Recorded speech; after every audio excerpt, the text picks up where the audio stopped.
നയൻതാര ഹാസ്യതാരത്തിന്റെ നായികയാവുന്നു. ചിത്രങ്ങൾ തെരഞ്ഞെടുക്കുന്നതിൽ നയൻതാരയോളം സെലക്റ്റീവായ മറ്റൊരു നടി തെന്നിന്ത്യയിൽ ഇല്ലെന്നുള്ളതാണ് പൊതുവെയുള്ള സംസാരം. മരച്ചുറ്റി പ്രേമത്തിനും വെറും ഗ്ലാമർ വേഷങ്ങൾക്കും തന്നെ ഇനി കിട്ടില്ല എന്ന് താരം വ്യക്തമാക്കുകയും ചെയ്തിട്ടുണ്ട്. നായിക പ്രാധാന്യമുള്ള ചിത്രങ്ങളാണ് ഇപ്പോൾ താരം അഭിനയിക്കുന്നതിൽ അധികവും. പലതിലും നായകന്മാർ ഇല്ല എന്ന് തന്നെ പറയാം. ഇതിനിടയിൽ നയൻതാരയുടെ പുതിയ ചിത്രങ്ങളെക്കുറിച്ചുള്ള വാർത്തകൾ ആരാധകരിൽ ഞെട്ടലുണ്ടാക്കി. സൂപ്പർ താരങ്ങളുടെ ചിത്രങ്ങൾ ഉപേക്ഷിച്ച നയൻതാര ഒരു ഹാസ്യ ചിത്രത്തിൽ അഭിനയിക്കുന്നു എന്നാണ് പുതിയ റിപ്പോർട്ട്. തമിഴ് ഹാസ്യ നടൻ സൂര്യ ആദ്യമായി നായകനാകുന്ന തമിഴ് ചിത്രത്തിൽ അഭിനയിക്കാൻ താരം സമ്മതിച്ചു എന്നാണ് ഇപ്പോൾ വരുന്ന റിപ്പോർട്ടുകൾ. കഥ ഇഷ്ടപ്പെട്ടതിനാൽ താരം ചിത്രം ഏറ്റെടുക്കുകയായിരുന്നു എന്ന് താരത്തോട് അടുത്ത വൃത്തങ്ങൾ പറയുന്നു. പുതുമുഖ സംവിധായകനാണ് ചിത്രം സംവിധാനം ചെയ്യുന്നത്.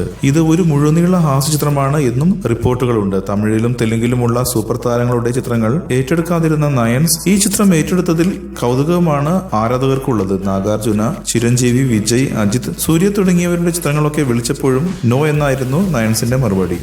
കൂടുതൽ സിനിമാ വാർത്തകൾക്കും വിശേഷങ്ങൾക്കും ഇപ്പോൾ തന്നെ സബ്സ്ക്രൈബ് ചെയ്യൂ മലയാളം ക്രിയേഷൻസ്.